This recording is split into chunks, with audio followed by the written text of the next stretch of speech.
Hey everybody, welcome back to another exciting edition of the Shoe and Show. This is one of our different Shoe and Shows because this is a Shoe and Show Footwear Leadership Series and it's powered by OrthoLite. Before we get to our guests, we want to talk about, in this special series, how we sit down with top executives from the biggest footwear brands to explore their journeys, leadership philosophies, the decisions they make, the culture that they're shaping within their organizations. From career-defining moments to industry insights, these conversations offer a behind-the-scenes look as to what's happening within some of our member companies within the footwear industry.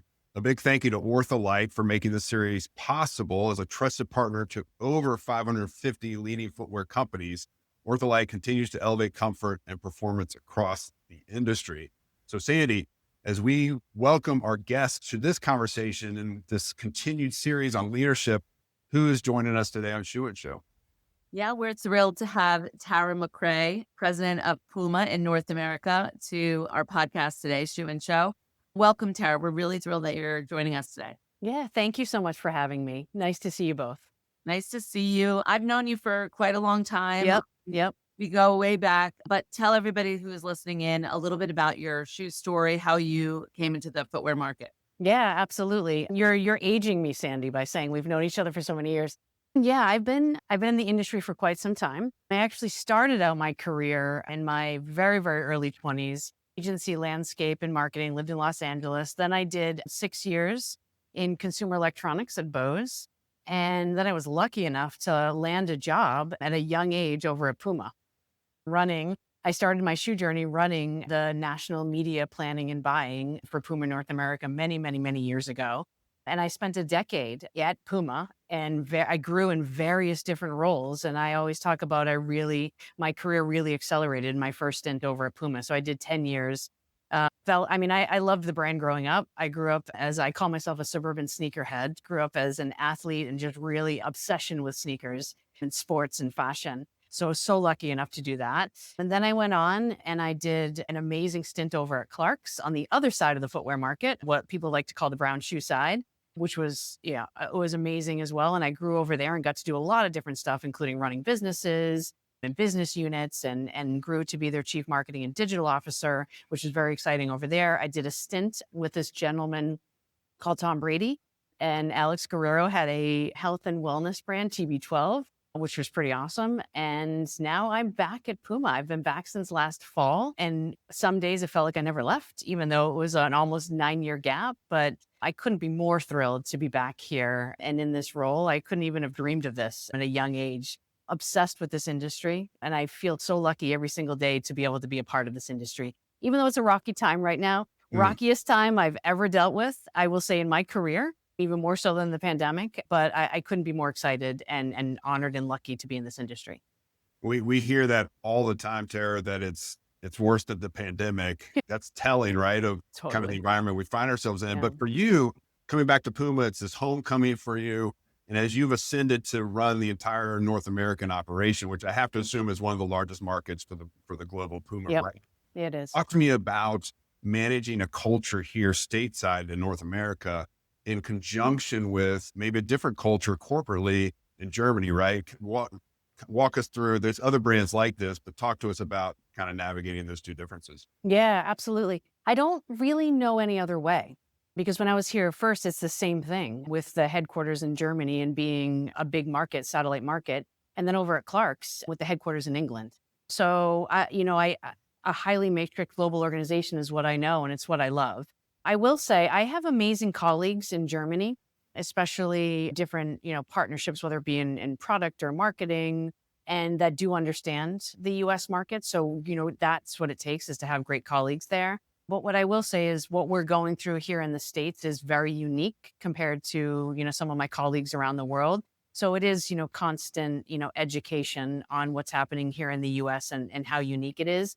But I have amazing global colleagues and support from the team over in Germany that does make that part of it easier. But I love it. I love that aspect of the complexity of the different markets from all around the world. That's great. And I know that you've grown up in this industry, right? And you've learned a lot in terms of becoming a leader and also you're giving back as a mentor. Yeah. And being that this is part of our leadership series, I'm curious if you have one lesson that you learned as a leader that you wish you knew earlier that you can share with some people that are on the up and up? Yeah, that's a great question. I'm big on mentoring, and I have a couple mentors that I've had for many years that I tap into all the time. And I'm a mentor to people I was supposed to mentor for 6 months. I'm still mentoring, which is amazing because I feel like it's a two-way street on that. But I will say, in my younger years, what I didn't realize is, I mean, this industry is massive. We talk about what, 75, $80 billion, but it's small too, and everybody knows each other. And I didn't realize at a young age that I would be working with the same people at different companies and how small the industry is. So I would say to younger people starting out in this, network, network, network, because you will absolutely need to tap into those relationships and want to tap into those relationships later in your career. As big as of an industry it is also a very, very small industry. And seek out, don't wait for formal mentorship programs. They're awesome. I'm a part of them. We have them here at Puma. They're fantastic. We had them over at Clark's, et cetera. But seek out mentors, and they don't have to be formal. Find the people that you can really trust to help you, give you guidance throughout your career. And everybody needs them. Like, I'm still tapping in, whether my mentors like it or not, I'm still tapping into them all the time, especially navigating this time period.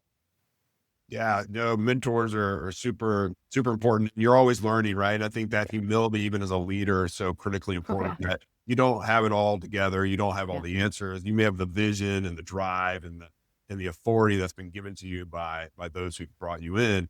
But at the same time, you have to kind of cultivate that culture to allow for people to ask questions and seek Yeah. advice and counsel. And so that's so critically important. Tara, one of the things I wanted to ask you is also you've been outside the industry, right? You Yeah. mentioned Yeah. consumer electronics. You mentioned a stint with Mr. Tom Brady, which that's a whole different episode. I would love to schedule to talk about that. But talk to me about, are there things outside of the industry that you picked up where you said to yourself when you Yeah. came into footwear and you got embedded here, and footwear is like a vortex. Once you get sucked in, it's very difficult Yeah. to leave. And that's a great thing. I love the industry. But are there things that do we have blinders on in certain things that consumer electronics or maybe broader health and fitness don't have those blinders on per se? Yeah, I don't know. I think for me, like my stint over at TB12, because it was such a smaller organization in startup mode, I took a lot more from that than I did from it being like health and wellness. Mm, So, for example, when I got back to Clark's, my team was just like, "Oh my God, what is happening here?" Because I was in that startup mode where there's no red tape. You don't have to wait for 17 levels of approval. You have an idea, you can go into execution mode the next day. In footwear, our timelines are crazy. When you're thinking about, like, we're working on, seasons all the way through 27 right now. So I think, that part I really, and I still take that today, is we're on these timelines and we're like, oh, well, that's not possible because that's 3 seasons away. But no, that consumer wants it right now. So the speed and not getting tied down to all of the red tape, that I think I took away definitely from my time at, a startup at TB12. Consumer electronics too, very different in the sense they have even longer timelines. So mm, there were things that I was working on at Bose, like from concept to like 4 years of like building the plans, and you're only launching a couple products a year. We're launching a couple products a day in our industry. It's wild. But I think the methodology and the approach, and there's a lot of data and research that goes into consumer electronics, an insane amount. I think that piece I probably took from it. But I will say from a, consumer standpoint, the consumer centricity, no matter whether being in health and wellness, consumer electronics, or footwear, the importance of consumer centricity is clear throughout all the industries. And that's one thing I'm really trying to get the team here laser focused on, is putting, not just saying it and putting it in a PowerPoint and feeling good about it, but truly putting the consumer at the heart of everything that we do. That's interesting. And I'd love to hear a little bit about the culture that you're fostering at Puma. How do you keep your team aligned on the values while navigating these, bumpy times, these rapid changes? Like, what is your mission on that front? Yeah. The good thing is I'm not inheriting a bad culture. Like, it's such a great brand. It's fostered a great culture. One of the things I've always loved about Puma is the youthful entrepreneurial spirit that it has, always. And so to me, the culture that's there wasn't a bad culture that I need to come in and change by any means. I Right. think where we are in this time period with what's happening in the economy and what we need to do as an organization to really drive that is pulling everybody together. And I'm a player coach type of leader. I'm not like, I'm going to build this and you go do it. Like, I'm going to roll up my sleeves with you, and everybody, has an equal seat around the table. Like, we half joke, and in my office, I took out the square table and put in a round table because I hate square table. Like, round table, I just like the aesthetic of it. But then there's no like head of the table, like everybody's around that table. So for me, that's the style and the culture that I want. I'm not a huge fan of hierarchy. It exists for a reason, and I get it. And of course, there's certain reasons that exists. But I believe any idea can come from anywhere. And if there's a subject matter, I want the person who knows the information on that subject, not because your title says you should be in that meeting. So I'm just really trying to get everybody to roll up their sleeves and have that, everybody to have that player coach type mentality. I'm lucky. I feel like in stepping into this role is a really, really hard role. I'm not going to lie, but stepping into it, I think because I had been here and I know so many people, that I have such great support of my teammates and my colleagues, that's made it a little bit easier for sure. I love that symbolic round table versus the Yeah. square. My family and family of five, we like to have dinner at a round table, but Same. you can see the faces, you can communicate, Same. you can fellowship and Same. collaborate. So I love that. And then it's symbolic that you made that change. And it speaks to your servant leadership, and that you're not above anything because you're there in the trenches to help get the job done well. Yep. That really speaks to me, Tara. Now, you mentioned it's a hard role. Are there 2 or 3 things top of mind right now? And we don't have to say the T word necessarily, but are there things that are making it more difficult? And maybe those difficulties are creating opportunities that you're realizing at this moment, or you see down the road will be opportunities for you? Yeah. I mean, the dirty T word, the tariff word, that's a tough one. Just navigating these economic times for sure. But if even say we put that aside for a second, the changing landscape has really, really made it, I mean, to me, exciting, but challenging for brands like Puma, because there's so many new brands in the space. Like the brands I talk about in the competitive set and what's out there right now are not the same brands that I spoke about last time I was here. Yes, of course, the big ones, but there's so many up and coming, which to me is really exciting. Also, too, just the difference in consumer consumption. The age groups are very different, very, very different in how they take in content, their purchasing habits, etc. So all of those challenges that we're navigating, and to move fast, like the smaller organizations and the smaller groups and shoe companies that are coming up, they can move much faster and more agile. So making sure that we can implement that agility into our organization. It's tough. The company got real big while I was away, but it's harder to move a bigger ship. So that's probably one of the internal struggles that I have outside of the dirty T word. Right. All right. That's fair. I'm curious a little bit about just taking, a beat off of the large organization. Yeah. How are you approaching like risk taking in your organization? And like, it's a rough time. So how do you foster like experimenting and risk for your team? Yeah. My philosophy is calculated risks. And I think probably the brands I've been at too, whether it be Startup Mode or Clark's when we were going through some change over there as well, is we have to take risks. We have to. It's the only way you're going to get ahead is by taking those risks.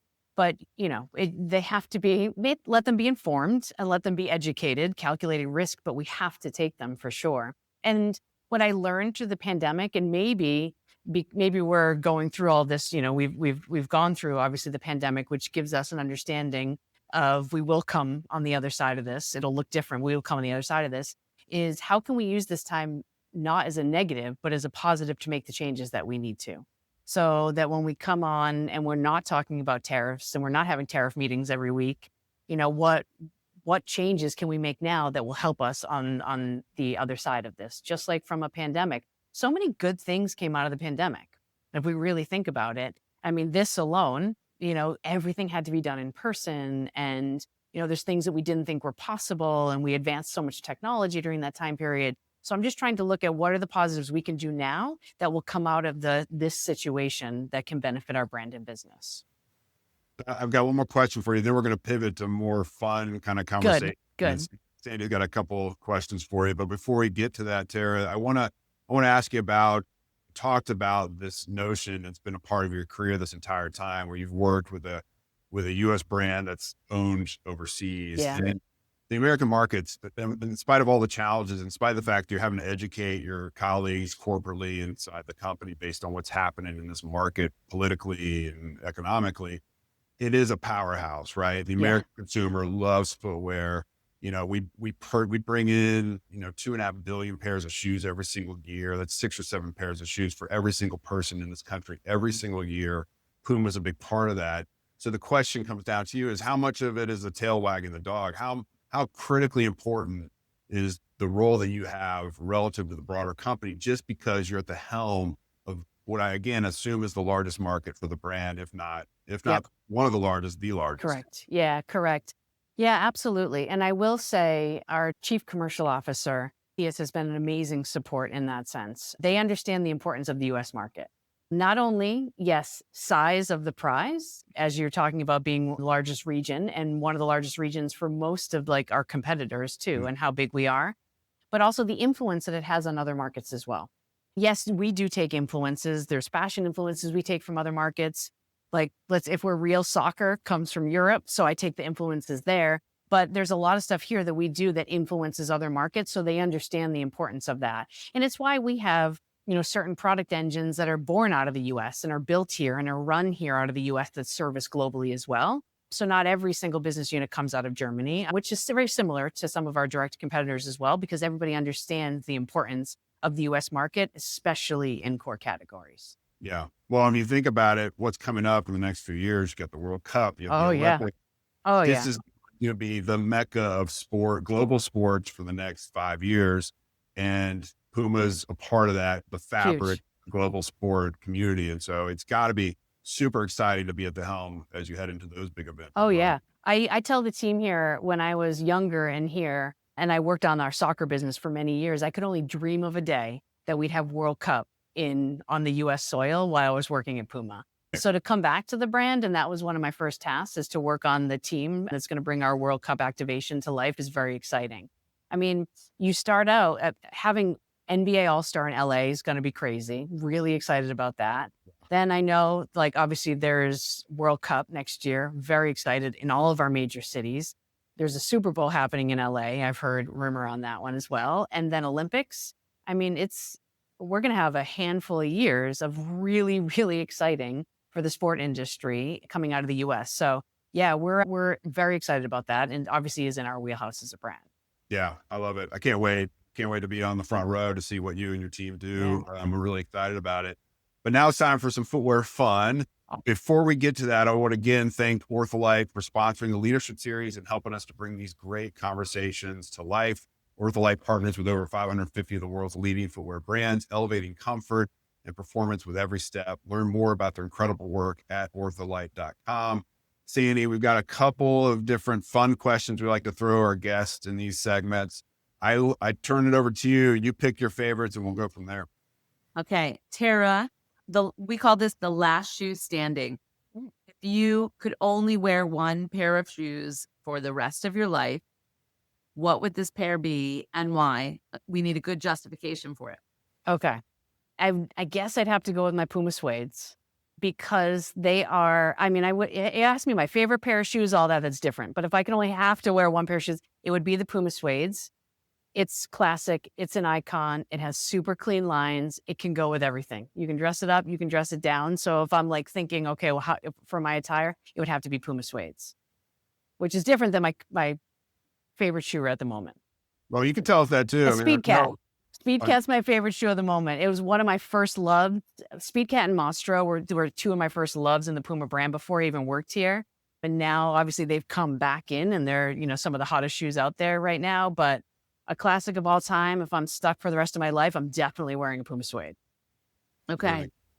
All right. Let me ask you, you covered this a little bit earlier today, but we call this lace up and level up, a wisdom drop.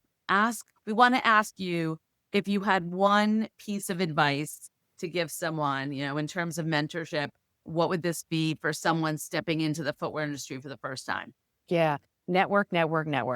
Events. And I mean, I try to go to every event that I can.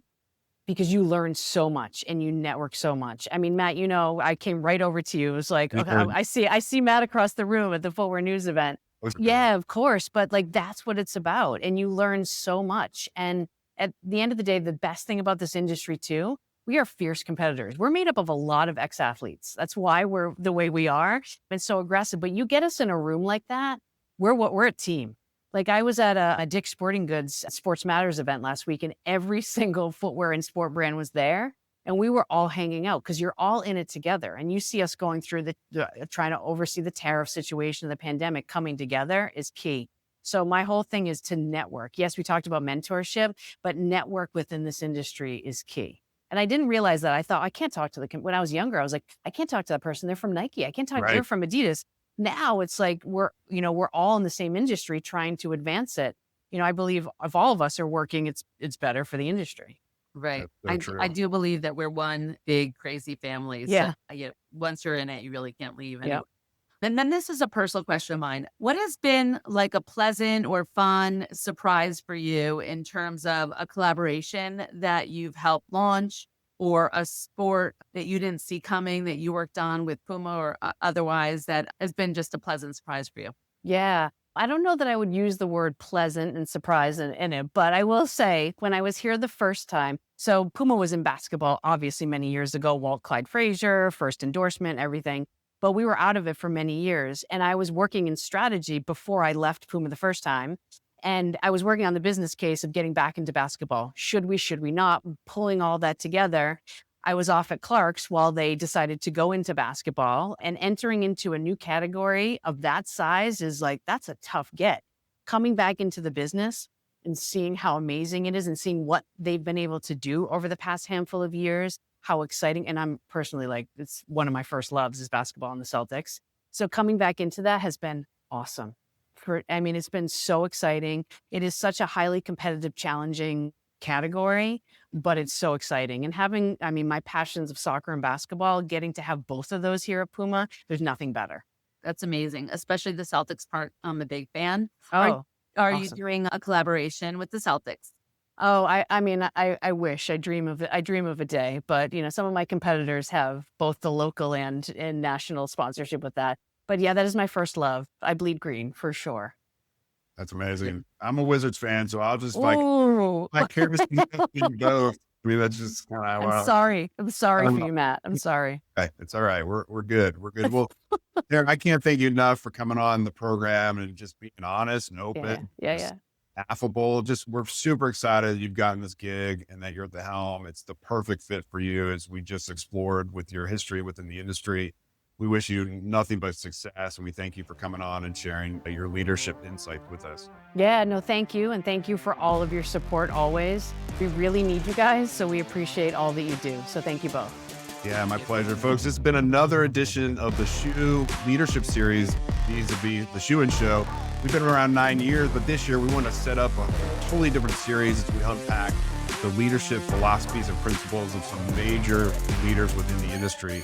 And so thank you for watching. You can go to shoeandshow.com or shoeleaders.com for all of our greatest episodes and go through the entire catalog. I want to thank OrthoLite again for their support. And until next time, the Shoe and Show is out.